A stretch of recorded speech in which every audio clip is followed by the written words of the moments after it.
Welcome to our chapter on mindfulness for caregivers. It's the second of three parts provided under the mental and emotional health segment of our caregiver health, wellness, and resilience model.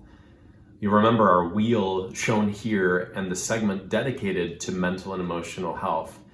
We've had to break it into three pieces. It continues to be one of the most important areas that we can strengthen for our total wellness, health, and resilience. Now, the first part in the previous chapter introduces the topic of mental and emotional health, the challenges faced, the stigma associated with it. This chapter is all about mindfulness.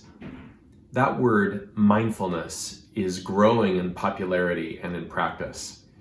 The definition you see is from the Oxford English Dictionary, identifying mindfulness as a mental state achieved by focusing one's awareness on the present moment, while calmly acknowledging and accepting one's feelings, thoughts, and bodily sensations. And then look at that last line, used as a therapeutic technique. There's so much more in mindfulness than just this one sentence. And that's the purpose of this chapter, to come to know more about this mental state and this therapeutic technique.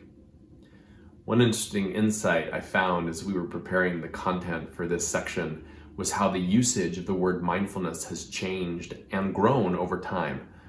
Look at this graph showing the prevalence of the word mindfulness in Google's book library. The word, three different forms, capital M, all caps, and with no caps. The use of the word has exploded.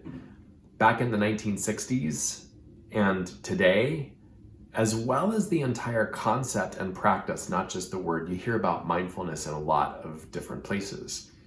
We believe that mindfulness can have a very positive impact on caregivers and caregiving.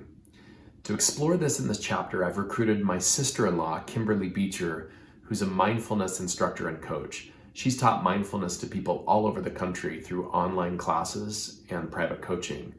She has so many examples and experiences, references, and resources, and has been an incredible influence on my own understanding and practice of mindfulness as a caregiver and as a human being.